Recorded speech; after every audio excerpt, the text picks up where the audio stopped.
பிரதிஷ்டை என்ற தலைப்பில் ஒரு சில வசனங்களை பைபிளிலிருந்து நாம் தியானிப்போமாக. பிரதிஷ்டை என்றால் என்ன?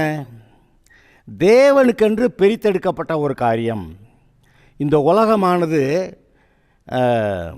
ஏற்கனவே அது பொல்யூட்டாகிவிட்டது, அசுத்தமாகிவிட்டது, அது தீட்டுப்பட்டாயிற்றது. எப்பொழுது?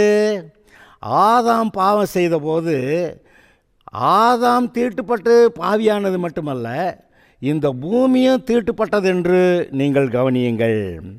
ஆதியாகமம் 3வது அதிகாரம் 17வது வசனம் முதல் சில வசனங்களை வாசிக்கிறேன்.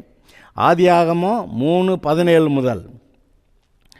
பின்பு அவர் ஆதாமை நோக்கி, நீ உன் மனைவியின் வார்த்தைக்கு செவி கொடுத்து புசிக்க வேண்டாம் என்று நான் உனக்கு விலக்கின விருட்சத்தின் கனியை புசித்தபடியினாலே, கவனிங்க, நீ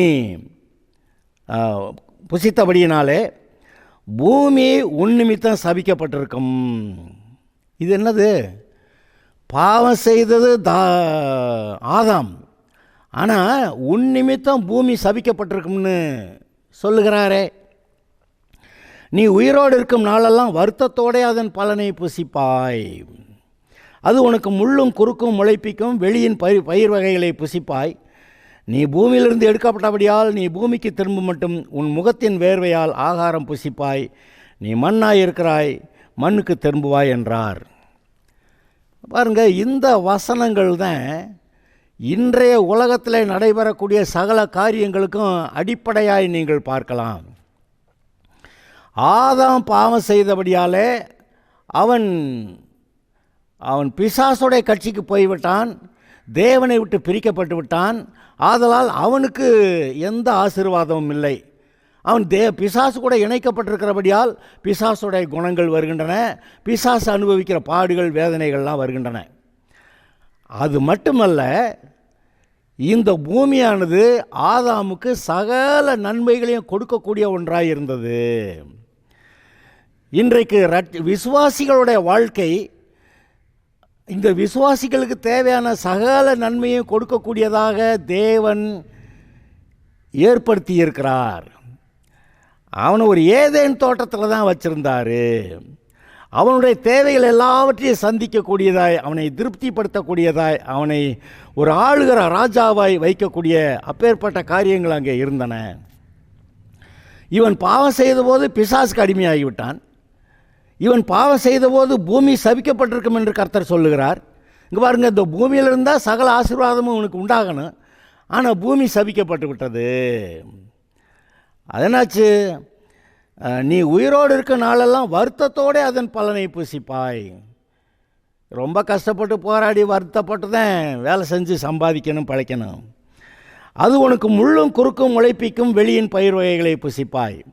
இந்த பூமியானது நல்ல பயிர் வகைகளை நிறைவாக உண்டாக்குறதுக்கு பதிலாக அது முள்ளும் குறுக்கும் முளைப்பிக்கிறது. இந்த பயிர்கள் கூட அவ்வளவு நன்றாய் இருக்காது. இப்போ ஒரு நெல் கதிர் எடுத்திங்கன்னா அதில் ஒரு வேளை 500 நெல் இருக்கிறதாக ஒரிஜினலாக இருக்கிறதாக இருக்கும்னா, இவன் சபிக்கப்பட்டதுனால 50 நெல் மணிகள் மட்டுமே அதில் இருக்கிறது அப்படின்னு நீங்கள் வச்சு பாருங்கள். பூமி சபிக்கப்பட்டதுனால 500 நெல் மணிகள் அதில் இருக்கிறது போல 50 நெல் மணிகள் தான் அதில் இருந்தால், அப்போ பூமி தன் பலனை கொடுக்கவில்லை. இவன் தன்னுடைய தேவைக்கேற்ற அந்த சாப்பாட்டை பெற்றுக்கொள்வதற்கு இவன் நெற்றி வியர்வை சிந்தி பாடுபடுகிறான். இதை நினைத்து பாருங்கள். அது மட்டும் இல்லை, நீ பூமியிலிருந்து எடுக்கப்பட்டபடியால் நீ பூமிக்கு திரும்ப மட்டும் நீ பூமிக்கு திரும்ப மட்டும் செத்து அடக்கம் பண்ணப்படும் வரைக்கும் நீ உன் முகத்தின் வேர்வையால் ஆகாரம் புசிப்பாய். நீ மண்ணாய் இருக்கிறாய், மண்ணுக்கு திரும்புவாய்.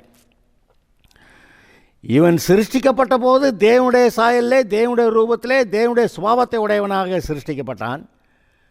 இப்போ அவனுக்குள்ளே மரணம் வந்து விட்டது. தேவ ஆவியானவர் அவனை விட்டு விலகி போய்விட்டார். போதாததற்கு இப்போ பிசாசு கூட ஐக்கியம் வந்து விட்டது. அதனால் இப்போ என்ன ஆகிப்போச்சு? நீ மண்ணாய் இருக்கிறாய், நீ தேவனுடைய குமாரன் அல்ல, உனக்கு பரிசுத்தாவின் அபிஷேகம் இல்லை, தேவனுடைய வல்லமை உனக்குள்ளே செயல்பட முடியவில்லை, தேவனை விட்டு பிரிக்கப்பட்டு விட்டாய். ஆதலால் பரிசுத்தாவி இல்லைன்னொன்னே இவன் மண்ணாக இருக்கிறான், சரீர உயிரோடு நடக்கிறான். ஆனால் இவன் தேவ பலன் இல்லாமல் இருக்கிறான், மண்ணாக இருக்கிறான். என்னது? பூமியிலிருந்து மண் எடுத்து ஆதாமுக்கு சரீரத்தை செஞ்சார், சரீரத்தை செஞ்சிட்டார். அப்படி அவன் மண்ணாக இருக்கிறான், மண்ணான சரீரமாக இருக்கிறான்.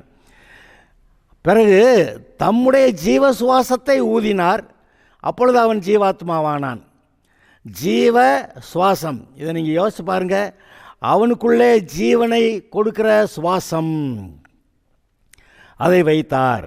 அது மட்டுமல்ல, சற்று நீங்கள் நிதானித்து பார்த்தால் பரிசுத்த ஆவியானவரும் அவனோடு கூட இருக்கும்படி அவர் ஏற்பாடு செய்திருந்தார். பரிசுத்த ஆவியானவர் தான் தேவனுடைய ஆசீர்வாதங்களை மனிதனுக்கு கொண்டு வரக்கூடிய நடுவில் நிற்கக்கூடிய ஒருவராக இருக்கிறார். 1 தீமோத்தேயு புஸ்தகத்தில் நீங்கள் வாசித்தால் ஒரு மத்தியஸ்தர் என்ற ஒரு வார்த்தை வருகிறது. இயேசுவே அந்த மத்தியஸ்தர், தேவனுக்கும் மனுஷனுக்கும் மத்தியஸ்தர் ஒருவரே என்று எழுதியிருக்கிறது.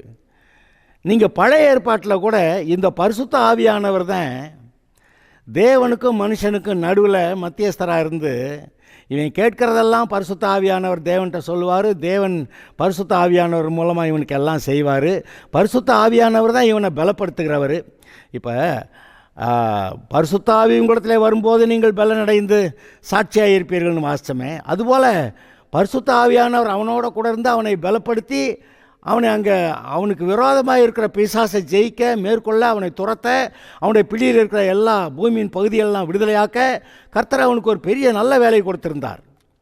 பாருங்கள், ஆதாம் பாவம் செய்தபோது பூமி சபிக்கப்பட்டாயிற்று, அது முள்ளும் குறுக்கும் முளைப்பிக்கிறதாயிற்று. அதில் ஒரு இடத்த ஏதேன் தோட்டமாக உண்டாக்கி அதில் மனுஷனை வச்சார். இப்போ என்ன சொல்கிறாரு? நீ பரிசுத்தாவின் பலனோட இந்த பிசாசை துரத்தி இந்த பூமி முழுவதையுமே ஏதேன் தோட்டம் போல் ஆக்கு அப்படி சொல்லியிருந்தார். ஆனால் கதை தான் இவன் மாற்றி விட்டானே. சரி, இப்பொழுது அதே சூழ்நிலைகள் நமக்கும் இருக்கிறது. இன்றைக்கு நீங்கள் இயேசுவை ஆண்டவராக ஏற்றுக்கொண்டு ரட்சிக்கப்படும் போது பரிசுத்த ஆவியானவர் உங்கள் மேல் வருகிறார். உங்களுடைய வாழ்க்கையெல்லாம் வேதத்தில் எழுதியிருக்கிறபடி எல்லா வாக்குத்தத்தங்களையும் நீங்கள் சுதந்திரித்து ஒரு குறைவுமின்றி, என்னென்ன கர்த்தரை தேடுகிறவர்களுக்கு ஒரு நன்மையும் குறைபடாது என்று சொன்னபடி ஒரு குறைவுமின்றி திருப்தியாகவும் கர்த்தருக்குள் சந்தோஷமாகவும் ஜெயமான வாழ்க்கை வாழவும் கர்த்தர் உதவி செய்கிறார். எப்போ? ஒரு மனிதன் ரட்சிக்கப்படும் போது. ஆனால் ரட்சிக்கப்பட்ட மனிதன் பல காரணங்களுக்காக அவன் மறுபடியும் பாவ காரியங்களுக்கு திரும்பும்போது ஆதாம் பாவம் செய்தது போல இவனும் பாவத்தினாலே தன்னை தீட்டுப்படுத்தி கொள்ளுகிறான். தனக்குள்ளே பலன் இல்லாமல் போகிறது. பரிசுத்த ஆவியானவர் அவனை விட்டு விலகி போய் விடுகிறார். இப்பொழுது பிசாசு அவனுடைய வாழ்க்கையை ஆளுகை செய்து, யார்? விசுவாசியுடைய வாழ்க்கை. விசுவாசியுடைய வாழ்க்கையிலே அநேக நஷ்டங்கள், பாடுகள், போராட்டங்கள் வருகின்றன. காரணம் என்ன? அபிஷேகத்தில் நிரம்பாதது. பாவம் செய்த அபிஷேகத்தை கோட்டை விட்டது. ஆதலால் இப்பொழுது நாம் இழந்து போன அந்த அபிஷேகத்தை திரும்ப பெற வேண்டும். ஆவியானவர் நடத்துகிறபடி நடத்த வேண்டும். பரிசுத்த ஆவியானவர் நம்மை நடத்துவார். அவர் சகல சத்தியத்துக்குள்ளே நடத்துவார் என்று எழுதியிருக்கிறது. வரப்போகிற காரியங்களையெல்லாம் உங்களுக்கு அறிவித்து அதில் நடத்துவார் என்று எழுதியிருக்கிறது. அப்படியானால் பரிசுத்த ஆவியானவர் நமக்கு வரணும், அவர் பேசணும், வழி நடத்தணும், அபிஷேகமும் வேணும். பலத்தினாலும் அல்ல, பராக்கிரமத்தினாலும் இல்லை, என்னுடைய ஆவியினாலே ஆகும் என்றார். ஆதலால் அந்த அபிஷேகம் தேவை. இன்றைக்கு நீங்களும் நாம் உண்மையிலேயே எந்த காரணத்துக்காக எந்த ஒரு தேவனுக்கு ஒவ்வாத காரியத்தை செய்து பரிசுத்த ஆவியானவரின் அபிஷேகத்தை இழந்தோமோ அந்த இடத்துல நாம் மரம் திரும்பி மறுபடியும் நம்மை சரியாக்கி கொண்டு கர்த்தர் சொல்லுகிறாரே, உன் இருதயத்தை எல்லா காவலோடும் காத்துக்கொள் என்று. அப்படி இருதயத்தை எல்லா விதத்திலும் நாம் கர்த்தர்க்கேற்ற விதத்தில் சீர்படுத்தும் போது அபிஷேகம் இறங்குகிறது. அபிஷேகம் இறங்கி நம்மிடத்தில் தங்குமே, அந்த மறுபடியும் அந்த அபிஷேகத்தை கோட்டை விடக்கூடாது. அபிஷேகத்தை காத்துக்கொள்ள வேண்டும். ஒவ்வொரு நாளும் கர்த்தருடைய சமூகத்தில் அமர்ந்து அவரை நாம் ஆராதித்து துதித்து அவர் கொடுக்கிற பலனை, அவர் கொடுக்கிற வசனத்தை பெற்றுக்கொண்டு நாம் ஒவ்வொரு நாளும் வாழ்க்கையை வாழும்படியாக தேவன் நமக்கு ஏற்படுத்தி இருக்கிறார். ஆனால் ஜெபம் பண்ணாமையே, பைபிள் வாசிக்காமையே, அப்படியே ஜெபம் பண்ணால் 1/2 நிமிஷம் ஜெபம், பைபிள் வாசித்தா 1 நிமிஷம் பைபிள் வாசிப்பு, திறந்தவனு வர்ற வசனத்தை வாசிக்கிறது, இதெல்லாம் ஒன்றும் சரிப்படாது. இது ஒன்று நம்ம அபிஷேகத்தில் நிரப்பிடாது. கர்த்தருக்கு கொடுக்க வேண்டிய த குவாலிட்டி டைம், கர்த்தருக்கு கொடுக்க வேண்டிய ஒரு நல்ல அமைதலான நேரம், அவரோடு கூட அமர்ந்து அவரோட சம்பாஷணை பண்ணி அவருடைய அபிஷேகத்தை பெற்று அவருடைய பலனை பெற்று ஒவ்வொரு நாளும் அபிஷேகம் தேவையாக இருக்கிறது. இன்றைக்கு நாம் அபிஷேகம் பெற்றோம், இன்றைக்கு போய் ஏதோ கர்த்தருடைய காரியங்களை செய்ய போகும்போது அந்த அபிஷேகம் அப்படியே இருக்குதான்னா இருக்குது. ஆனால் கொஞ்சம் நேரம் கழித்து பார்த்தா அவ்வளவுக்கு அபிஷேகம் இல்லாது போல் இருக்கிறது. அடுத்த நாளும் அபிஷேகத்தில் நிரம்ப வேண்டும். இயேசுவானவர் ஒவ்வொரு நாளும் போய் இரவிலே ஜெபம் பண்ணினார். சில சமயங்களில் ராம் முழுவதும் ஜெபம் பண்ணார், வனாந்தரத்தில் போய் ஜெபம் பண்ணார், அப்படியெல்லாம் நம்ம வாசிக்கிறோம். ஆதலால் ஒவ்வொரு நாளும் நாம் அபிஷேகத்தில் நிரம்ப வேண்டும். ஒவ்வொரு நாளும் தேவனுடைய பலனை பெற வேண்டும். ஒவ்வொரு நாளும் தேவனுடைய வசனத்தை பெற வேண்டும். அப்படி இருக்கும்போது இந்த பாவம் செய்தபோது பரிசுத்த ஆவியானவர் விலகினாரே, அப்போ வாழ்க்கையில் முள்ளும் குறுக்கும் வந்ததே, அநேக வேதனைகள் வந்ததே, அது இனி வராது. ஆதாம் பாவம் செய்தபோது பூமி சபிக்கப்பட்டது, அது அவனுக்கு முள்ளும் குறுக்கும் விளைவித்தது. அவன் தன் நெற்றி வியர்வையினால் சாப்பிடும்படியான அப்படி வேதனையான காலம் வந்தது. ஆனால் இப்பொழுது வேதனையற்ற ஐஸ்வர்யமும் வரக்கூடும். அது தேவனுடைய சித்தத்தினாலே வரும். நம்ம போய் ஐஸ்வர்யம் வேணும், ஐஸ்வர்யம் வேணும், ஐஸ்வர்யம் வேணும் இல்லை. ஐஸ்வர்யவான்களாக விரும்புகிறவர்கள் அநேக வேதனைகளால் தங்களை உருவக்குத்தி கொண்டு கிடக்கிறார்கள் என்று எழுதியிருக்கிறது. ஆதலால் ஐஸ்வர்யத்தை தேடி அல்ல, ஐஸ்வர்யம் வரும். அதை கர்த்தர் கொடுக்குற அந்த காரணங்களுக்காக அதை நாம் பயன்படுத்த வேண்டும். சகலமும் கர்த்தருடைய மகிமைக்காய் பயன்பட வேண்டும். நான் பெரிய ஆளுன்னு ஐஸ்வர்யவான், இந்த உலகத்திலே பெரிய ஆளு அப்படி சொல்லிக்கிறதுக்காக கர்த்தர் அந்த ஐஸ்வர்யத்தை கொடுக்கவில்லை. உங்களுக்கு கொடுக்கப்படுகிற யாவும் கர்த்தருடைய மகிமைக்காக, கர்த்தருடைய ராஜ்யத்தின் வளர்ச்சிக்காக, அதற்காக கொடுக்கப்படுகிறது. சகலமோ கர்த்தருடைய மகிமைக்காக செய்யப்பட வேண்டும். புசித்தாலும் குடித்தாலும் சகலத்தையும் கர்த்தருடைய நாம் மகிமைக்காக செய்யுங்கள் என்று எழுதியிருக்கிறது. ஆதலால் இந்த காரியங்களை கவனிப்போமாக. கர்த்தருக்காக நம்மை பரிசுத்தம் பண்ணி கொள்வோம். நம்முடைய வாழ்க்கையிலே அசுத்தத்திற்கு, இந்த உலகத்திற்கு, பிசாசுக்கு எந்த இடத்துல இடமில்லை என்று இயேசு அப்படி தான் சொன்னார் சிலுவைக்கு போகிறதுக்கு முன்னாடி. இதோ இந்த உலகத்தின் அதிபதி வருகிறான், அவனுக்கு இடத்துல ஒன்றுமில்லை என்று. எங்கே இப்பொழுது நம்மை நாம் பரிசுத்தப்படுத்தி கொள்ளலாமா?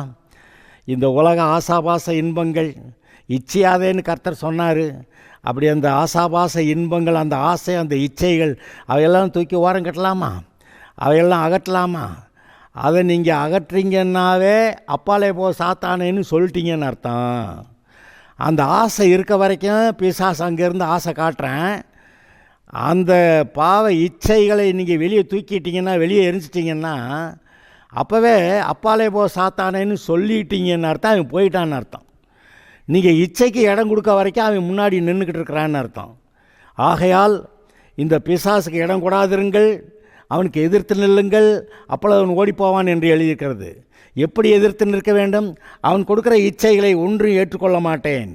பிசாசு எனக்கு சந்தோஷமாய் இருக்கிறது என்று கொடுக்குற எந்த காரியத்தை நான் ஏற்றுக்கொள்ள மாட்டேன். கர்த்தர் கொடுக்கிறதை மாத்திரம் பெற்றுக்கொள்வேன். இந்த உலகத்தின் மூலமாய், இந்த பிசாசின் மூலமாய் உண்டாகிற எந்த ஒரு நன்மை போல தோன்றுகிற எந்த ஒரு காரியத்தையும் நான் ஏற்றுக்கொள்ள மாட்டேன், அதை நிராகரிக்கிறேன். அப்பாலே போ சாத்தானே என்று நாம் சொல்லுவேன் என்று ஒரு தீர்மானம் எடுக்கலாமா? கர்த்தர் உங்களை ஆசீர்வதிக்க விரும்புகிறார். உங்களை வல்லமையால் நிரப்ப விரும்புகிறார். வல்லமையால் நிரப்பினாக்க உங்களுக்கு தேவனை பற்றி அறிகிற அறிவும் தேவை. தேவனை பற்றி அறிகிற அறிவு இல்லாமல் வல்லமையால் நிரப்பினா அது பெரிய தப்பாக முடிஞ்சு போயிடும். ஆதலால் தேவனை அறிகிற அறிவிலே வளர்ந்து அவருக்கேற்ற அந்த சுபாவத்தில் வளரும்போது அந்த வல்லமை, தேவ வல்லமை உங்களுக்கு வந்து உங்களுக்கும் நன்மையாக இருக்கும், கர்த்தருடைய நாம மகிமைக்காகவும் இருக்கும். ஆதலால் அதிலே முயற்சி செய்வோமா? கர்த்தர் உங்களை ஆசீர்வதிப்பார். Okay, God bless you.